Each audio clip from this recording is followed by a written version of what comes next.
agradecendo mais uma vez a Jesus pela oportunidade deste encontro fraterno em nossa casa. Agradecemos, Senhor, pelo Teu Evangelho à luz do Espiritismo, que neste momento nos debruçaremos, pedindo, Senhor, a Tua luz, a Tua bênção e orientação, para que possamos dar prosseguimento à nossa caminhada de forma mais leve, mais sensata, mais feliz. Que essa mesma paz que nos envolve neste momento possa envolver também os nossos familiares e as atividades que desenvolveremos. Pai nosso que estais no céu, santificado seja o Teu nome. Venha a nós o Teu reino, seja feita a Tua vontade, assim na terra como no céu. O pão nosso de cada dia, dai-nos hoje. Perdoai as nossas ofensas, assim como nós perdoamos aqueles que nos têm ofendido. Não nos deixeis cair em tentação, mas livra-nos do mal, porque Teu é o reino, o poder, a glória, para sempre. Assim seja. Bom, hoje nós vamos trabalhar o capítulo 84 do Religião dos Espíritos, que é esse título aí, Cada Hora, tá bom?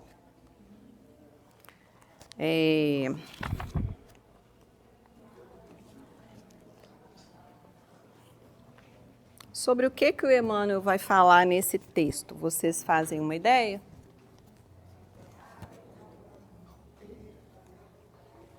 Geralmente o título já inspira essas ideias, né? Então nós estamos vendo ali pelo título que ele vai falar do nosso tempo, das horas, né? Que a gente tem, o que nós estamos fazendo com esse tempo, né? Com cada hora que a gente possui. Então, nós vamos começar fazendo a leitura.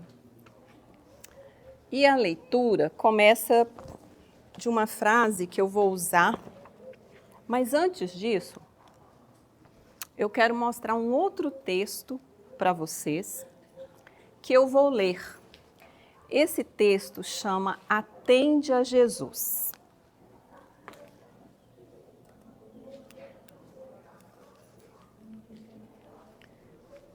Todo apelo da verdade, do amor, da consolação, é Jesus que te procura à porta do coração. Já pensaste? A mão do Mestre, que te alivia e te acalma, custou muito a despertar o íntimo de tua alma. Muita vez foi necessário que visses miséria e dor, a fim de experimentares os bens de nosso Senhor. Atende à voz de Jesus. Condição, trabalho, idade, nada empana sobre a terra a luz da boa vontade. Busca vibrar no Evangelho, reforma-te sem alarde. Atende agora, amanhã talvez seja muito tarde. Este é um poema de Casimiro Cunha.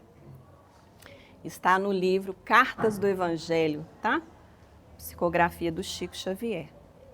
Todo mundo sabe o que é um poema? O que o poema faz com a gente? Mexe? Toca diferente de uma narrativa, de um texto dissertativo, explicativo? Geralmente, o sentido dos poemas é esse. É para tocar a nossa sensibilidade. E uma coisa importante dos poemas, eles podem ter alguma rima ou não, né? Podem ter uma métrica, seguir tudo certinho, o tamanho das palavras, das letras e tudo. Mas o sentido é que ele toca e dá um recadinho diferente, né? que a gente fica sensibilizado com aquilo. E ele toca no que é essencial. Então, eu trouxe esse texto para vocês sentirem o que é essencial do texto do Emmanuel que a gente vai trabalhar. Que ele está falando para a gente atender agora aquilo que está proposto para nós. Né? No finalzinho ele fala, amanhã talvez seja muito tarde. O que esse poema está dizendo? Que nós geralmente fazemos o quê? Procrastinamos, adiamos o atendimento a qualquer convite que nos venha. Ah, deixa para amanhã, hoje está meio nublado. Ah, choveu. Ah, hoje eu acordei tarde. Já estou muito velho, né? Olha lá, condição, trabalho, idade, nada empana sobre a terra a luz da boa vontade. Então, o que é essencial? A boa vontade, né? E ele vai falando ali que muitas vezes a gente precisa ser despertado pela dor, não é? A mão do mestre que te alivia e te acalma custou muito a despertar o íntimo de tua alma. Muitas vezes foi necessário que visses miséria e dor. Às vezes a gente atravessa situações assim, de dor, de miséria, né? Para ser tocado, ou a gente assiste situações assim, para a gente ser tocado a fazer algo pelo outro, né? Então, olha o recadinho para a gente aproveitar, né, as oportunidades de cada hora. Então, por que eu trouxe esse texto? Porque a primeira frase desse texto aqui, é essa. Faze de cada hora um poema de amor. Então, eu trouxe esse poema para já falar assim, uai, como é que eu vou fazer de cada hora um poema? Esse poema é isso que toca o coração, né? Cada hora que a gente tem no nosso dia, nós podemos fazer dela um poema de amor. Depende de quê? Da vontade, da nossa escolha. Eu posso ter a oportunidade de ficar irritada, mas eu posso respirar fundo e ter paciência, não é? Então, eu tenho ali uma oportunidade naquela hora de fazer um poema na minha atitude. Então, é isso que o Emmanuel está começando a trabalhar. Faze de cada hora um poema de amor. E aqui ele vai dando sequência a frases que lembram poemas, mas trazem um sentido interessante. Renúncia vazia, terra seca. Renúncia vazia, terra seca. O que é renúncia? Abrir mão de algo, não é? Ceder em algo, né? Deixar que o outro tenha vez. Renunciar a um prazer imediato para ter um resultado de algo significativo. Então, renúncia que é vazia, que não tem significado, é uma terra seca, não é? Então, a gente pode pegar nas coisas mais simples. Eu vou renunciar a comer meu chocolate. Isso tem um sentido? Muitas vezes as pessoas fazem durante o ano abstinências, né? De alguma coisa. Será que isso que eu estou renunciando faz realmente sentido para a minha alma? Se sim, aí a terra é fértil. Se não, a terra é seca. Oração sem serviço, candeia apagada. Todo mundo sabe o que é uma candeia, né? Uma luz, uma vela pode representar um lampião. Hoje a gente tem a luz elétrica, né? Então, quando a gente está orando, fazendo as nossas preces, mas não trabalhamos, não colocamos nada na ação, aí, candeia apagada. A vela só tem utilidade quando ela é acesa. Quando ela está apagada, ela está encostada. Então, para a gente refletir, está gastando sua hora com as orações, mas está sem serviço, sem servir a vida? A candeia está apagada. alegria sem trabalho, flor sem proveito. Então a pessoa está com uma alegria externa, mas não está trabalhando. Então é uma flor. É bonito ter alegria, mas está sem proveito naquele momento. Cultura sem caridade, árvore estéril. O que é cultura, gente? Conhecimento, né? A pessoa às vezes tem muito conhecimento, sabe muitas coisas, entende muitas coisas, mas não faz daquilo um bom uso de caridade para repassar para os outros, para utilizar esse conhecimento, essa cultura em favor do próximo. Então é uma árvore estéril que não está dando fruto. Sermão sem exemplo. Alguém já viveu isso? Receber um sermão sem dar exemplo? Alguém já fez um sermão e não deu exemplo? O que acontece com esse sermão? É uma trovoada sem chuva.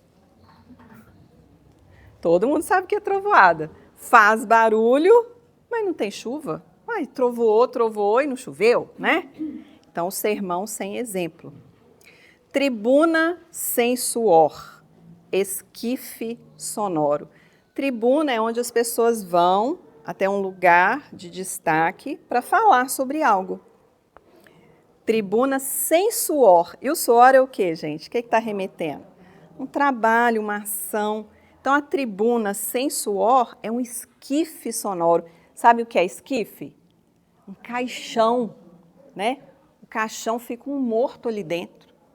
Né? Então, é como se tivesse uma pessoa falando, mas ela não trabalha naquilo que ela fala, não procura fazer o que fala. Aí, é como se fosse um caixão, né? Inteligência trancada. Se a pessoa tem inteligência, mas está trancada, qual a consequência? Luz no deserto. Tem uma luz, a luz da inteligência, mas eu tranco isso para mim mesmo. Tá? Como se eu estivesse num deserto. Tenho a luz, mas estou num deserto. Vida sem ação, enterro lento. Filosofia sem bondade, conversa vã. Sabe aqueles papo furado? Já viram essa expressão? Ainda fala isso? Eu denunciei, né, minha idade, né, esse papo furado. Tá cheio de papo furado, tá falando, mas não tem nenhuma substância, né? Então é filosofia sem bondade, conversa vã. Talento oculto, fonte escondida. Talentos são nossas habilidades, aquilo que a gente tem capacidade. Se a gente esconde as nossas habilidades e capacidades, é uma fonte, igual uma fonte de água que está escondida, ninguém vai lá beber, né? Fé parada, essa aqui todo mundo sabe, vaso inútil. Então, se a gente tem fé, mas não movimenta a fé em obras, né? Tiago fala isso, né? É um vaso inútil. Virtude sem movimento, ninho morto. Virtude é tudo aquilo que eu adquiro de bom, né? Que eu faço um exercício do bem, mas não movimento, ninho morto. E o ninho é uma coisa gostosa, né? Mas está morto. Lição sem obras. Museu de ideias. Todo mundo já foi em museu e tem lá aquelas coisas, são relíquias até, né? Mas uma lição sem obras é um museu de ideias. Penso, projeto, mas não põe em prática, está no museu. Só vale se colocar em prática. Aí Emmanuel vem falando aqui dos recursos que a gente dispõe. Eu vou pular aqui um gráfico para a gente refletir depois. Recursos que a gente tem disponíveis. Ele fala esses recursos aqui. Aí depois que eu li, eu falei assim, pode ter alguém que não tem esses recursos completamente, tá? Por motivos de expiação, por motivos de perdas, tá? Então, olha só que ele fala assim: repara os recursos de que dispões. Olha ali. Pensamento nobre. Pensar, todos nós pensamos, né? O pensamento nobre é aquilo que está íntegro, que está correto. É um pensamento nobre. Conhecimento superior. É um recurso que a gente tem quando a gente aprende coisas elevadas, superiores, a gente tem um conhecimento superior. Raciocínio pronto. O que é o raciocínio pronto? Capacidade de pensar prontamente e pôr aquilo para resolver os problemas, né? Por exemplo, a gente ficou aqui com o nosso raciocínio pronto, né? A gente ainda não descobriu a pegadinha dessa tecnologia aqui hoje. Mas a gente está com o raciocínio pronto. Vamos descobrir, né? Diretrizes claras. Nós temos norte, né, para a nossa vida. Temos diretrizes claras, né? Ouvidos percussientes. Percussientes é aqueles assim que pegam os detalhes, né? Às vezes a gente pega muitos detalhes nas fofocas, né? A gente tem um ouvido ótimo, por exemplo, que? Escutei aí, o que é que você falou? Né? Mas muitas vezes aquele recurso que a gente tem é para outras situações, mas já estamos mostrando que nós temos ouvidos percussientes. Olhos iluminados. Olhos iluminados significa que eles são capazes de enxergar. Verbo fácil e enxergar o bem, né? Porque se ele falasse assim, olhos ensombreados, significa que a gente está prestando atenção nas sombras. Verbo fácil. A gente vai expressar o que a gente quer, a gente tem facilidade para isso. Movimentos livres. Aí é aquilo que eu falei, nem todos estão com os movimentos totalmente livres, por alguma perda, uma situação de expiação difícil, né? Que, por exemplo, limita o corpo físico. Mas a maioria de nós aqui temos nossos movimentos livres. Mãos seguras. Tirando o meu desastre que eu derramo água em qualquer lugar que eu vou. Hoje quase eu fiz um desastre aqui. A gente tem mãos seguras, né? A gente apoia, a gente segura as coisas, né? E os pés hábeis. A gente vai pondo um na frente do outro, vai desviando dos obstáculos, né? Se tiver que dar um pulinho, a gente dá, né, Gracinha?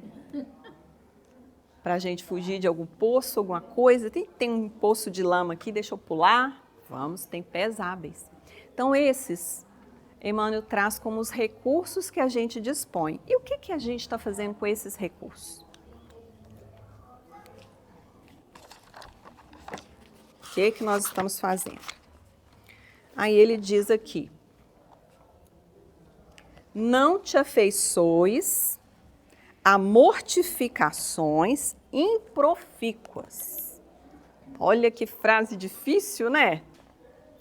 Não te afeiçoes significa a gente ficar ligado afetivamente a mortificações improfícuas. O que é mortificação? O que vocês entendem? Mortificar. Posso falar o que eu pesquisei ou vocês vão falar alguma coisa? Que não tem vida. Se torturando, se penitenciando. E muitas vezes a gente penitencia e mortifica o quê? O nosso corpo. É isso que ele fala antes. A gente tem um tanto de recursos. Todos os recursos que ele elencou são recursos ligados ao nosso corpo, não é? Ao nosso pensamento, às nossas habilidades. Olha lá, conhecimento, raciocínio, ouvidos, olhos, movimentos, mãos, pés. Então, muitas vezes a gente se afeiçoa a castigar o nosso corpo, a fazer penitências, mas elas não levam a nada. É isso que quer dizer improfícua, sem proveito. Para que você está mortificando o seu corpo se isso não vai ter proveito? Você tem os pés hábeis. Não, hoje vou ficar quietinho. Você tem as mãos seguras. Você tem os olhos iluminados. O que nós estamos fazendo com isso? A gente está mortificando o corpo? É isso que ele vai trabalhar com a pergunta do Livro dos Espíritos. Então aqui a gente tem nosso corpo físico, tá? Ali tem um desenho de uma pessoa correndo. Aí tudo está funcionando ali, sem ela dar ordens, né? Olha que maravilha que é o nosso corpo. Isso a gente recebeu quando nós encarnamos e trouxemos esse corpo físico, recebemos ele como uma bênção divina. Por mais que esse corpo físico ainda apresente alguns defeitos, imperfeições, ele ainda é uma bênção, que é através daquelas imperfeições que nós estamos trabalhando o quê? As dificuldades que nós trazemos no nosso íntimo. Então, o espírito que nós somos habita o corpo que possuímos. E vamos refletir nesse corpo o que trazemos no espírito. Então, aquilo das doenças, das limitações, a gente traz isso no espírito e vamos refletir no corpo físico. Então, o corpo físico funciona como esse reflexo desse mundo interior, né? Então, por exemplo, a pessoa, às vezes um bebezinho acabou de nascer, já nasce com um problema grave cardíaco. Gente, teve uma má formação. Mas será que lá esse espírito já não traz, no campo afetivo, que representa aí o coração, as dificuldades mais duras? E ele vem, reflete isso no corpo, como uma forma de sofrer a consequência do mau uso dos sentimentos no passado. Então, é um reflexo daquilo que a gente traz. No livro Missionários da Luz, de André Luiz, se não me engano, é esse mesmo, né? Que fala do projeto do corpo, antes da gente encarnar, né? O nosso corpo foi projetado, igual a gente projeta uma casa para construir, um prédio, né? Ele foi projetado. E lá no livro Missionários da Luz, tem o caso de uma senhora, por exemplo, que ia reencarnar, e ela vai lá ver os planos, os desenhos do corpo que ela ia ter. Ela fala, não, coloca aí um defeito físico, eu não posso chamar a atenção com o meu corpo. Eu já falhei muito com isso, então coloca um defeito físico. Teve um outro senhor que pediu um defeito na perna, para que ele não tivesse tanta facilidade de se deslocar e lembrasse que ele precisava prestar atenção, que ele precisava concentrar em outras coisas, que nas últimas existências ele não concentrou, ele deixou de lado. Então, quem quiser ver sobre esse recurso evolutivo que a gente tem, está lá no Missionários da Luz. Ele é um instrumento de realização. Tudo que a gente vai realizar no campo material, nós dependemos do nosso corpo físico, do nosso pensamento, né? Então, por isso ele é uma oportunidade para nós. Aí a pergunta do Livro dos Espíritos, que o Emmanuel trabalha nessa lição, é essa aqui. 721. É meritória, de qualquer ponto de vista, a vida de mortificações ascéticas, que desde a mais remota antiguidade teve praticantes no seio de diversos povos? Aqui já entrou a palavra mortificações. E na pergunta está perguntando se tem mérito fazer mortificação. O que vocês acham? E ascética, o que é ascética? Olha essa palavra, mortificações ascéticas. É quando a pessoa faz esforço e prática de uma autodisciplina, renúncia de prazeres para alcançar um ideal, seja espiritual ou um estado de virtude. Por exemplo, jejum, orações, contemplação, são formas ascéticas de você trabalhar a sua autodisciplina.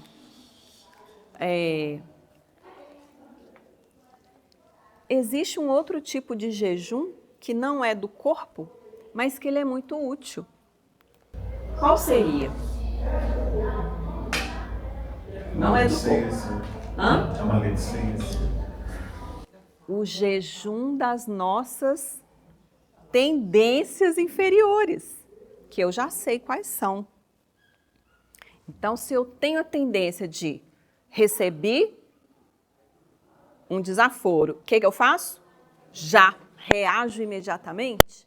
Se eu faço um jejum disso, vai ser difícil, né? Uma reeducação. Aquilo que o Chico falava, água da paz, né? Vou tomar água da paz, deixar na boca. Todo mundo conhece essa história. Então, aí, eu estou fazendo o jejum da minha reação impulsiva, de xingar, de esbravejar. Então, esse jejum das nossas imperfeições, ele é útil para o espírito evoluir. E o jejum, essas mortificações ascéticas, se a mortificação é nesse sentido aqui que a gente trabalhou, sacrifício físico, penitência, dor, aflição que a gente impõe ao nosso corpo em busca de um ideal, ele está perguntando isso. Tem mérito isso? O que vocês acham? Não deu nenhuma dúvida?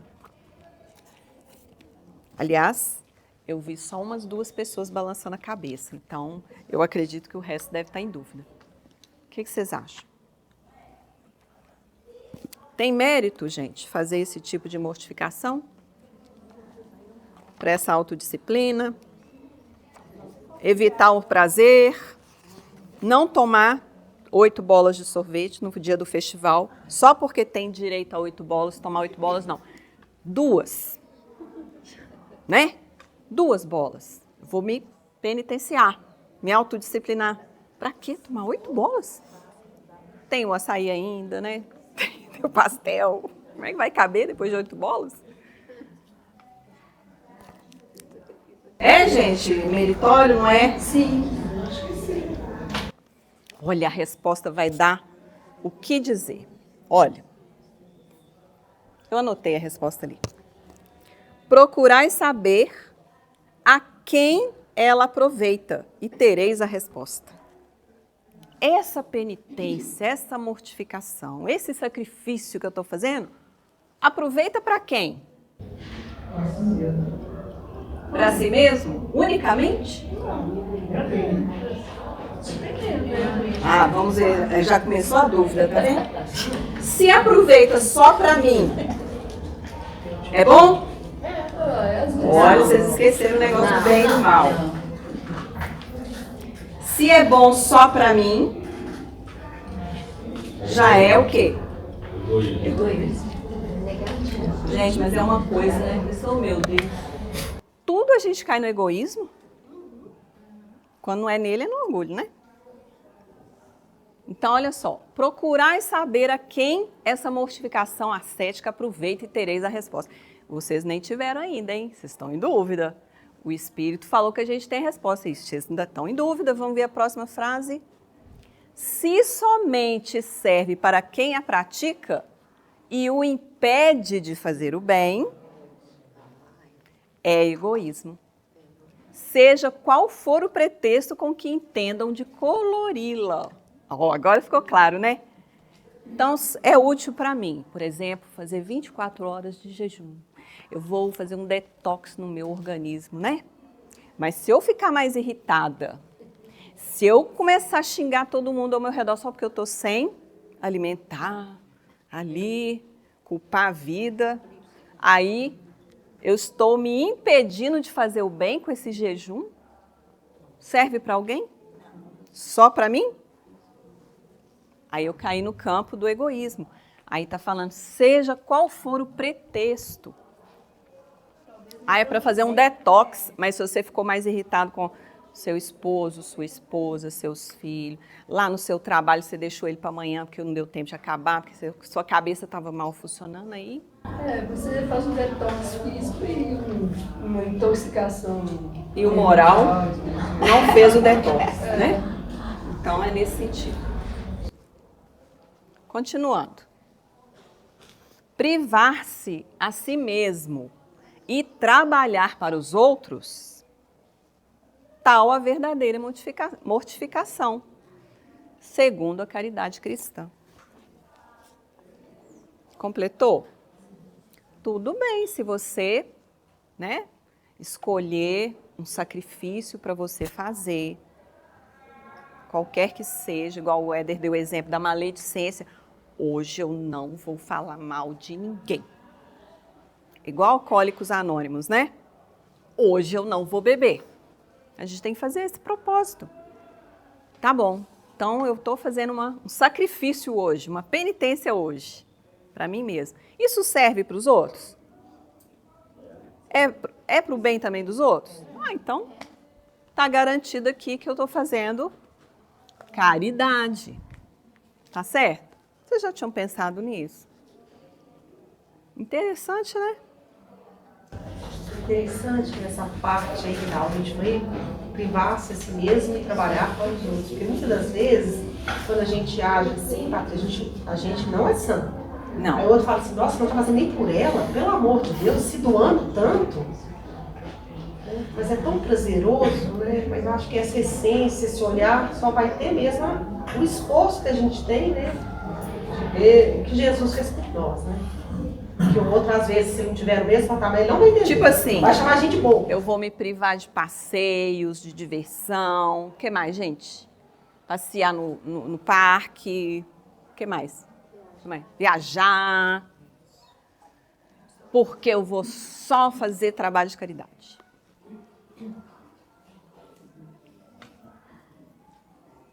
Tá bom? Todo mundo gostou desse propósito? Aí a hora que estiver bastante estressado, né, saindo faísca assim, não, mas eu estou fazendo caridade. Aí vem outra reflexão, né? Até que ponto isso é vaidade ou caridade? Se eu tenho que abrir mão de tudo. Porque a gente vive no mundo, a gente não vive fora dele. Eu posso abrir mão, mas eu preciso ainda garantir para o meu corpo, para o meu ser, um espaço para si. Ainda que seja durante um sono, uma pausa, uma caminhada mais tranquila para respirar. Então, algo eu preciso fazer para manutenção desse bem-estar. Mas se eu abro mão de tudo e ainda fico esperando que o outro fale assim, não, você é caridosa mesmo, hein? Mas e a caridade com a gente mesmo? Será? É essa nuance que a gente precisa estar atento. Eu falo, às vezes a gente segura muito pouco, né? Mas todo sábado você vai evangelizar, você não está se privando, não, tipo assim, entendeu? É nesse sentido que eu falo, né? Prazeroso, não tem oportunidade de fazer as outras coisas, né? Mas esse olhar nesse sentido. E tem uma outra reflexão que a gente pode trazer, que é a questão da disciplina, né, gente? O que é disciplina? É nós termos ali a nossa, vamos dizer assim, a nossa rotina, a gente vai precisar colocar a disciplina para ter um tempo para cada coisa. O tema de hoje não é cada hora? E Jesus não falou o que sobre cada hora? Vocês lembram de uma passagem que ele fala assim? Ele fala a cada dia, mas o dia tem 24 horas. A cada dia basta o seu mal. Então, a gente tem ali, às vezes a gente tem programações, igual ontem eu fiz uma programação para mim, de manhã. Eu vou fazer isso, tudo um pouco também egoísmo, assim, entre aspas, de autocuidado e tal. Só que eu cheguei na minha casa e foi vindo um imprevisto atrás do outro. Todo aquele planejamento que eu fiz foi embora. E eu comecei a ficar irritada, porque eu falei assim, agora, que horas que eu vou fazer o que eu planejei? Não vai dar para fazer, né? Então, alguma coisa eu vou precisar abrir mão. Então, mesmo que a gente tenha disciplina, esteja tentando planejar, né, e organizar o nosso tempo, as nossas horas, a gente ainda precisa ter a tolerância com os imprevistos. E eu achei muito legal, porque um dos imprevistos, eu falei assim, nossa, eu estava ficando tão irritada com o imprevisto, que foi o seguinte, tem mais ou menos um mês que eu estou combatendo formiguinha na minha casa. Não sei se na casa de vocês aparecem as formiguinhas. Eu virei assassina de formiguinha. Aí eu pegava o meu remedinho todo natural lá, que era assim, uma borrifada, e nunca mais elas apareciam. É feito com cebola, alho, acho que formiga não gosta dessas coisas, né? Aí, nada. Aí eu tenho uma moça que me ajuda lá numa limpeza. Aí eu falei, só fulano, hoje nós vamos dar uma geral nessa cozinha aqui, todos os cantinhos. Demos uma geral. Isso deve ter uma semana. Colocamos o remedinho em todos os cantinhos. Agora não vai ter mais formiguinha. As formiguinhas aparecendo, insistindo, e eu comecei, né? A gente precisa de óculos, né? Depois de uma certa idade. Comecei a falar assim, deixa eu perseguir elas para descobrir o ninho. E não descobria. Até no banheiro eu achei as formiguinhas. Não estava só na cozinha, agora no banheiro também? Puxa vida, viu? O que aconteceu ontem? Eu estava lá com o meu imprevisto, limpando as coisas do cachorro, que imprevisivelmente fez, né? Mais do que fora do lugar. Lavando e tal. Quando, de repente, eu olhei um exército de formiguinha passando assim, hã? Aí eu comecei a seguir. Aí elas estavam entrando dentro de um vasinho de planta. Pequenininho que eu tenho lá, de suculentas e tal. Que eu estava com uma certa preguiça, já tinha um tempo de reformar esses vasinhos, sabe? Tudo que a gente procrastina aí, ó. Não aproveitou a cada hora. E elas não fizeram ninho nesses vasos. Gastei mais umas 2 horas tirando terra, tirando planta, podando não sei o quê, jogando fora, lavando. Então, aí eu falei, já sei por que isso me aconteceu. Porque amanhã o texto é cada hora. Lição aprendida. Porque eu estava ficando internamente muito irritada. E isso pode nos acontecer, né? Porque a gente tem nossas imperfeições. Tudo que sai do seu planejamento, então, te irrita? Tá aí. Vou tirar do seu planejamento para você aprender a tolerar. A ver que nem tudo está no seu controle. Nem tudo não, né, gente? É incrível falar isso, né? Nada está no seu controle. A gente tem uma certa ilusão de controle, porque se a gente não tiver também, a gente não organiza, né? A vida. Mas a gente tem uma ilusão de que tudo vai seguir conforme a gente deseja. Então, eu fiz lá uma mortificação física também, porque eu tive que fazer um tanto de coisa e tal. Depois fiquei morta de cansada. Acho que nada disso acontece com ninguém aqui, não, né? Nada disso. Tal. Então, é um exemplo para nós, né? No texto do Evangelho, segundo o Espiritismo, no capítulo 5, item 26, tem esse título aí, ó, Provas Voluntárias, o verdadeiro silício.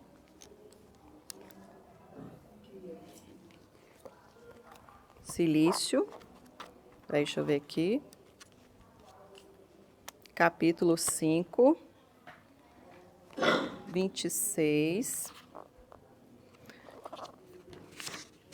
O silício é essa penitência, tá? Quem que perguntou?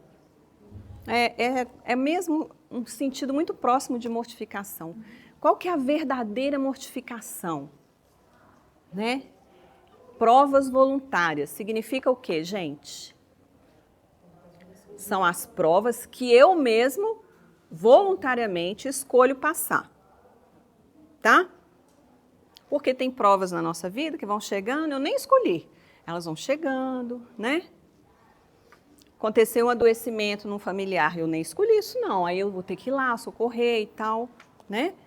Mas tem provas voluntárias, que é aquela ideia que nós trabalhamos antes aqui das mortificações que a pessoa escolhe fazer consigo mesmo, criando provas a mais para si mesmo. Tipo assim, já está difícil, vou dificultar um pouquinho mais para mim.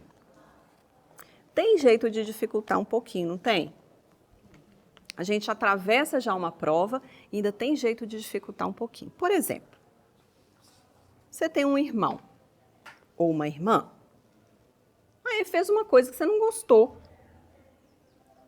Qual seria o dificultador que eu poderia colocar nisso? Ficar com raiva. O que mais? Não desculpar. Revidar, vou me vingar também. Você fez isso comigo, eu vou fazer isso com você. Isso são provas que eu estou colocando, dificultando. Uma prova seria suportar as dificuldades que a vida te traz. Pode ser seu irmão, sua irmã, seu pai, sua mãe, seu amigo, seu chefe, seu colega de trabalho, seu vizinho, qualquer pessoa.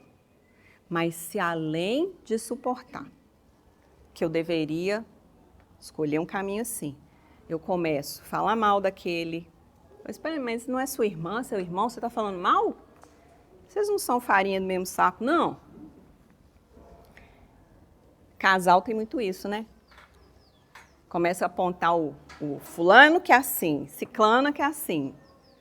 Mas eu tive uma professora que trabalhava terapia de casal e ela falava assim, gente, gambá só cheira gambá. Entenderam? Ou seja, o que eu não estou enxergando no outro, eu também sou muito parecida. Porque eu só vou cheirar gambá, né? Se eu sou um gambá. Então, a gente encontra pessoas parecidas. Então, para dificultar, a gente pode dificultar a nossa prova. Aí é o que ele está falando de provas voluntárias. As provas que a gente passa na nossa vida têm por fim exercitar a inteligência, tanto quanto a paciência e a resignação. Todas as provas, gente, que a gente passa na nossa vida é para exercitar a nossa inteligência. Vocês viram que eu exercitei lá na formiguinha, né? Ela me deu um baile antes, elas, né? Me deu muito baile antes. Mas como é que eu vou fazer para resolver esse problema? Eu já estava achando até que estava vindo do meu vizinho. Olha para você ver, já estava culpando o vizinho. Não, isso deve estar vindo fora do meu apartamento, deve estar subindo pela varanda, sei lá de onde, do vizinho. Passou debaixo da porta, porque eu já vi na porta também, já está vindo de fora. Não. Então, a fim de exercitar a sua inteligência, você tem que resolver isso. Né? Tanto quanto a paciência e a resignação, porque às vezes a gente não resolve de uma vez. Um sofrimento, ele se prolonga. E aí a gente vai ter que trabalhar o quê? Resignação. O que é resignação? Suportar aquela dor, aquela adversidade. Ó, coloquei aqui para despertar quando faltasse 10 minutos. E aí, ele está dizendo isso, que as provas é para isso. Pode dar-se que um homem nasça em posição penosa e difícil, precisamente para se ver obrigado a procurar meios de vencer as dificuldades. Então, você nasceu lá na favela, no meio de um tanto de violência. Tem tiroteio, tem dificuldades. Por que eu fui nascer aqui, gente? Então, ele está dizendo, é uma posição penosa e difícil para a gente se ver obrigado a procurar meios de vencer essas dificuldades. Um dia eu li um livro chamado Transição Planetária, do espírito Manuel Filomeno de Miranda, psicografia do Divaldo Franco.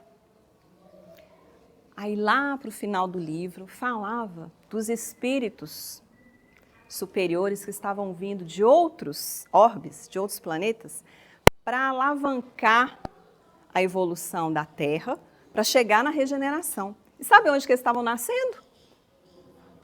Adivinha? Lugares super violentos, igual dei o exemplo.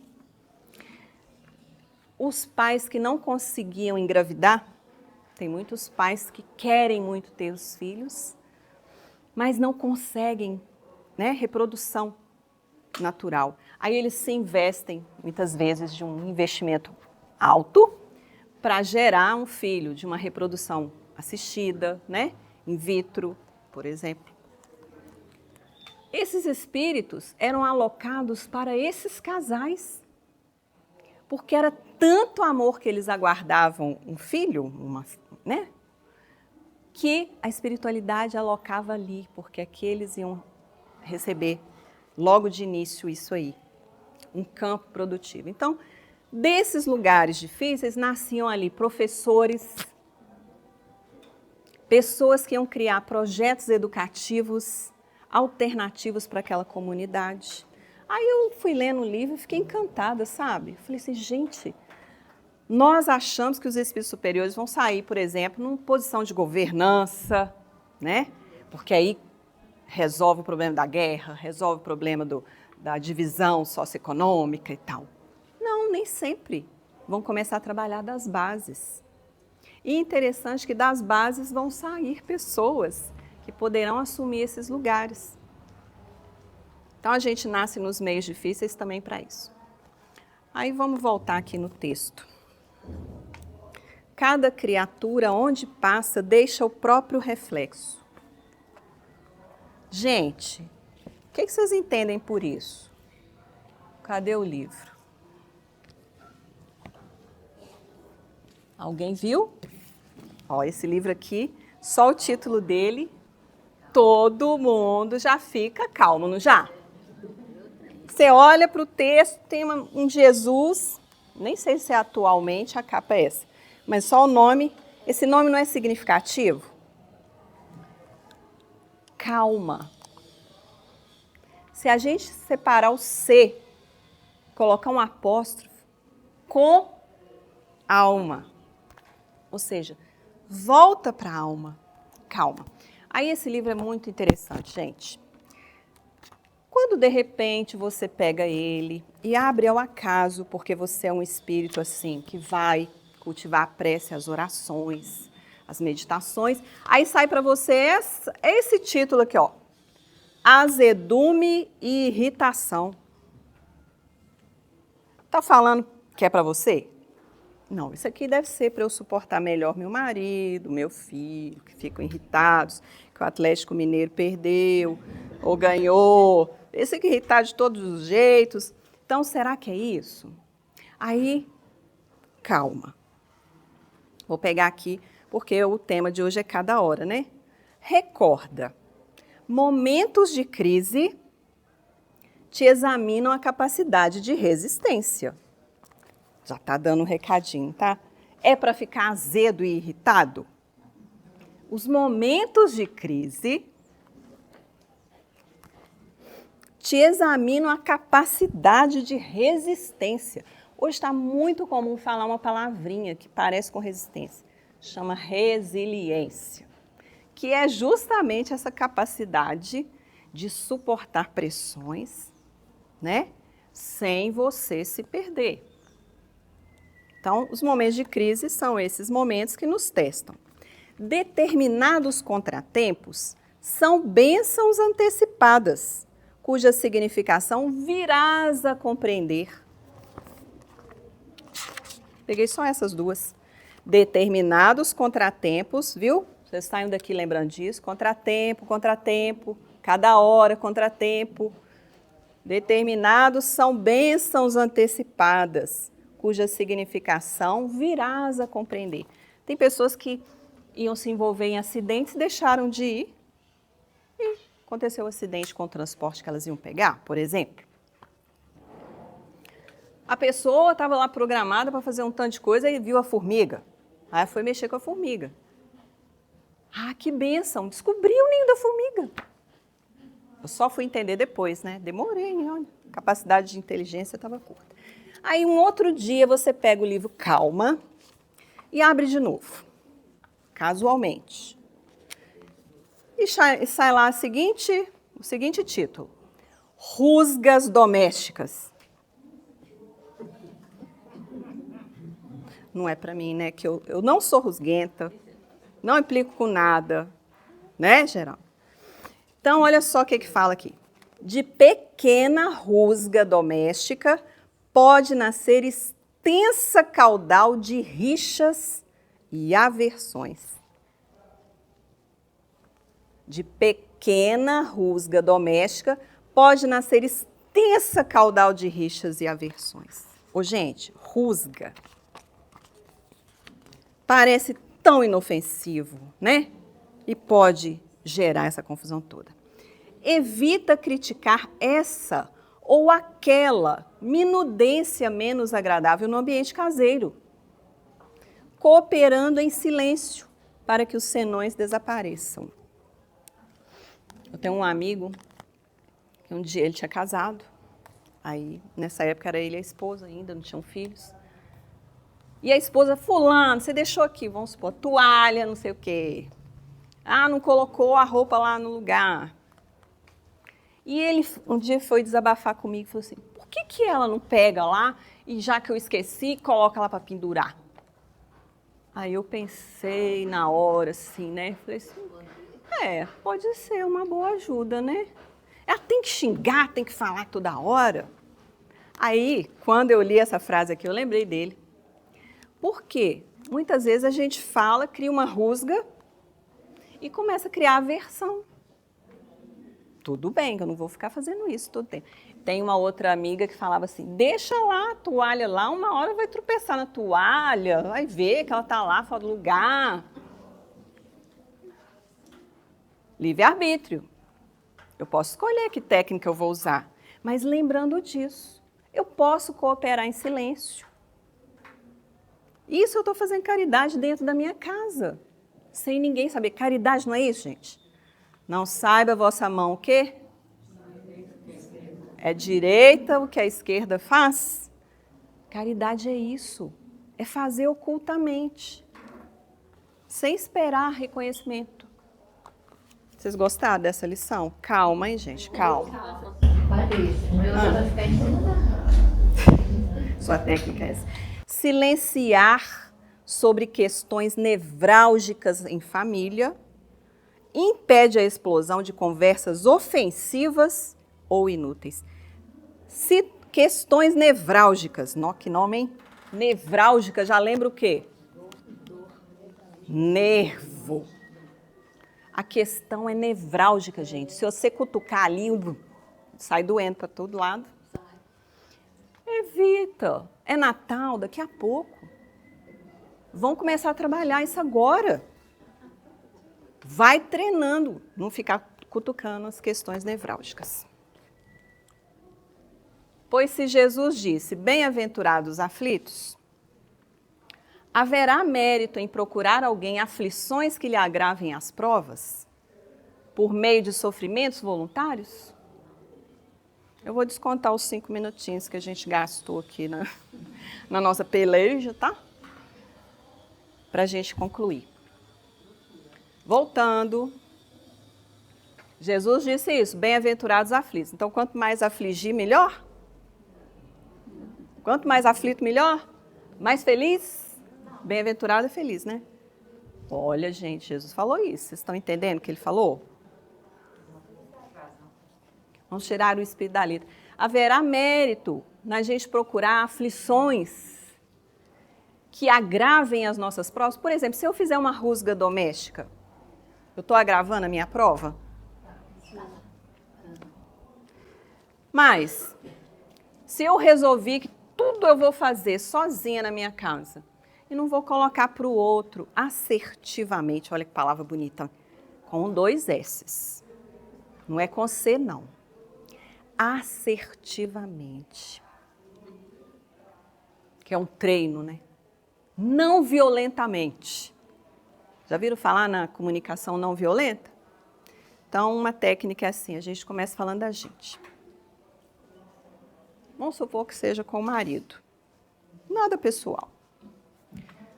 Meu bem, toda vez que eu vejo essa toalha fora do lugar, molhada, em cima da nossa cama, eu fico chateada. Será que você poderia, da próxima vez, colocar no lugar? Ah, tá. Aí acontece de novo. Se eu vou fazendo, com irritação, criando rusga, eu estou criando para mim sofrimento voluntário, porque eu estou decidindo fazer desse jeito. Mas se eu trabalho assertivamente, não quer dizer que o outro vai mudar o comportamento, não, certo? Mas eu estou trabalhando o meu comportamento. a minha capacidade de pedir e de dizer que isso me afeta. Se o outro se importa, isso vai tocar de alguma forma. Mas pode demorar, viu, gente? Pode demorar. Agora eu vou dar um exemplo de sofrimento voluntário. Vocês não devem conhecer a história com esse nome, cadeira missionária. Mas vocês conhecem Divaldo Franco, né? Todo mundo já ouviu falar. Ele tem um trabalho chamado Mansão do Caminho. Eu estou falando tem no presente, mas ele desencarnou em maio deste ano, né? Acho que 98 anos. E o trabalho que ele deixou, a obra que ele deixou em Salvador, Bahia, muito ampla, dando assistência a milhares de famílias, né? Durante os anos todos. Ele começou muito jovenzinho e faleceu com 98 anos, né? E ele era muito amigo de Irmã Dulce, baiana também, de Salvador também. Já ouviram falar na Irmã Dulce? Ela é espírita? Não. Ela é o quê? É uma freira católica. Tem um filme, eu não lembro como chama o filme, mas que conta a história dela, muito legal. Assim, é a Santa dos Pobres, que ela foi canonizada, né? A Santa dos Pobres. Então, os doentes, ela ia catando na rua e levou para uma casinha, invadiu uma casinha. Aí o dono da casa chegou, não, pode sair todo mundo aqui. Sai com os doentes. Aí ela vai para o convento dela. E aí a freira superiora lá fala, que isso? Deixa eu usar o galinheiro? Leva os meus doentes para lá. Mas e as minhas galinhas? Pode deixar que eu dou um jeito nas galinhas. Aí montou lá o hospital dela, né? Vem cá, superiora, para ver como ficou. Aí ela chegou, que bacana, nossa, você conseguiu organizar a mesa. Um doente no chão, o outro sentadinho ali, não sei o quê. E as galinhas? Já está tudo na barriguinha deles. Mas então essa figura era amiga de Divaldo. E um dia o Divaldo Franco, chegando em dezembro, né, ganhou caminhões de panetone lá na Mansão do Caminho. Olhando aquela quantidade, não tinha o que fazer com tanto panetone. Vocês gostam de panetone? Até vocês iam ganhar um, né, de tanto panetone que sobrou. Ele falou assim, vou lá na Irmã Dulce. Ela deve, né, querer, tal. Aí doou lá para a congregação da Irmã Dulce e tudo. Mas ficou com o panetone, ele foi visitar a Irmã Dulce, que estava doentada. Estava com problema grave respiratório. Aí levou lá o panetone, irmã, vim trazer o panetone, né? Tal. Era janeiro, já início de janeiro. Meu filho, eu como só um pedacinho, isso vai durar o ano inteiro. Mas então a senhora divide lá. Aí ele olhou. Essa foto é verídica da reportagem. Olhou a condição que a Irmã Dulce estava, sentada numa cadeira dura de madeira, com oxigênio, recebendo ali o tratamento, sentada. E o Divaldo tinha um filho adotivo que era médico. E ia lá cuidar da Irmã Dulce e tudo, olhar ela. E falou assim, a senhora precisava estar numa cama melhor. Aí o Divaldo falou assim, irmã, quem sabe a gente faz uma campanha para a gente comprar uma cama hospitalar, daquelas assim que tem um monte de recurso, você vai ficar mais confortável. Aí ela ficou pensativa, assim. Meu filho, não faz isso não. Todo mundo que vem aqui fica com dó de mim, que me vê sentado nessa cadeira e dou uma cama. Eu já ganhei umas 20 camas, tá lá no meu hospital com os meus doentes. Então, essa minha cadeira é missionária. Aí, gente, sofrer por obrigação é resgate humano.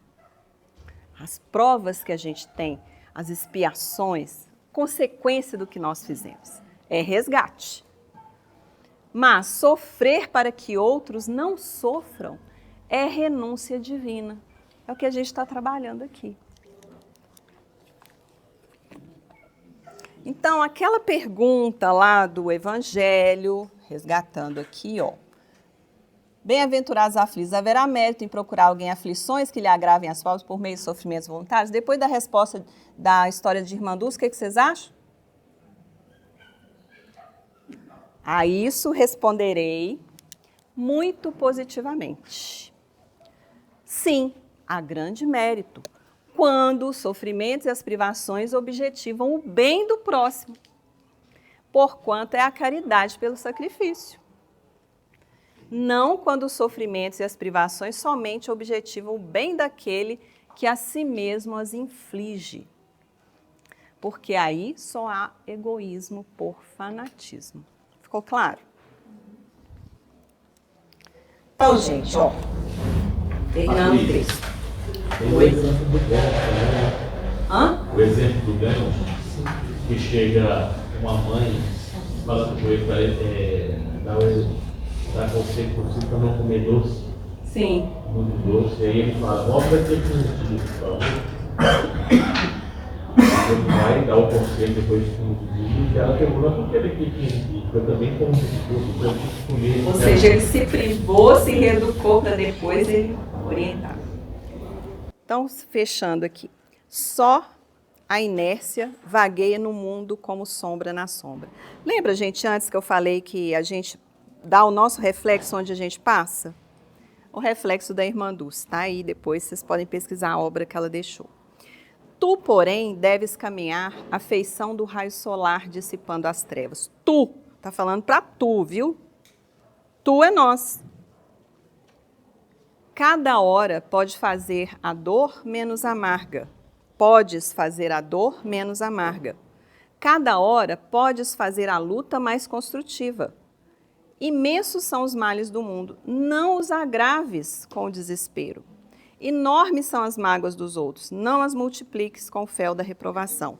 Onde estiveres, restaura, conserta, alivia, ampara e desculpa. E ele fala do exemplo de Jesus, que desculpou até a última hora de vida dele. E aqui, para a gente fechar, tudo tem o seu tempo determinado. E há tempo para todo o propósito debaixo do céu. Há tempo de nascer e tempo de morrer. Tempo de plantar e tempo de arrancar o que se plantou. Está em Eclesiastes, né, as palavras de Salomão, no capítulo 3, versículos 1 e 2. O que a gente pode pegar de mensagem? Parece ter um poema de novo, né?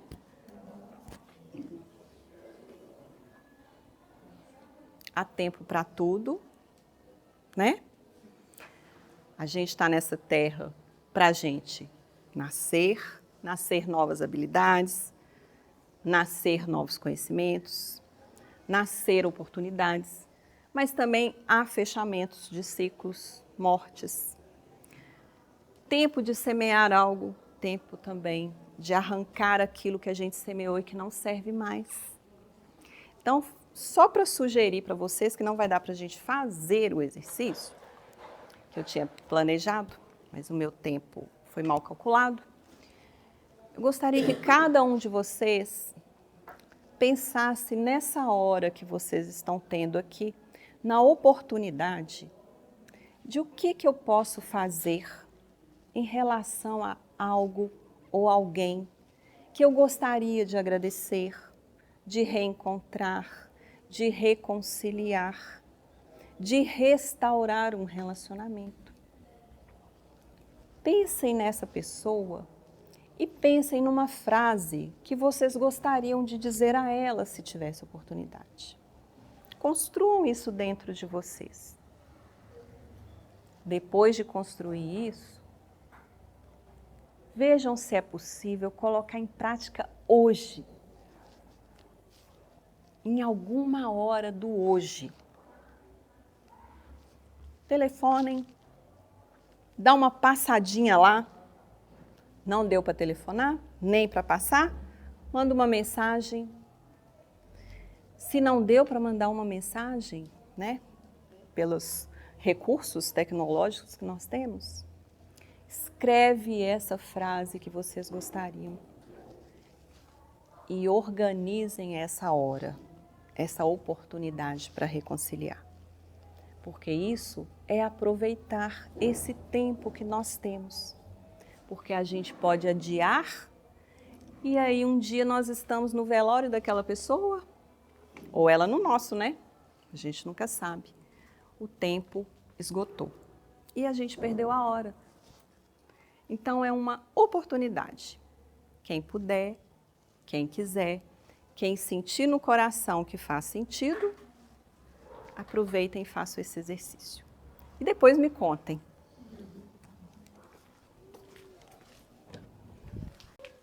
Depois vocês fiquem só mais um pouquinho, que hoje eu estou treinando a paciência de todo mundo, né? Provas voluntárias, cada hora, que vai ter um recadinho da Rejane. Música? É porque tá baixinho, né?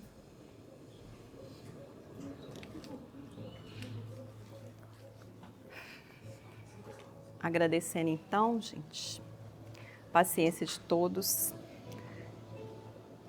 Obrigada, Senhor, pela oportunidade desta reflexão, desta hora.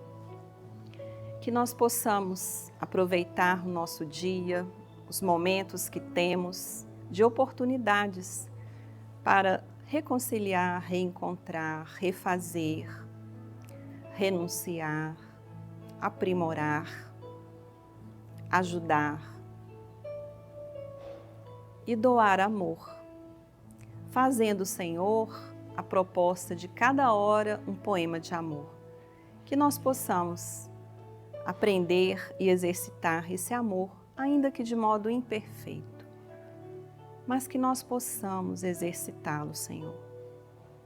Nós te agradecemos a orientação, a inspiração, pedimos que a tua paz nos envolva e nos acompanhe e possa refletir naqueles a quem estivermos em contato no dia de hoje. Obrigada, Senhor. Assim seja.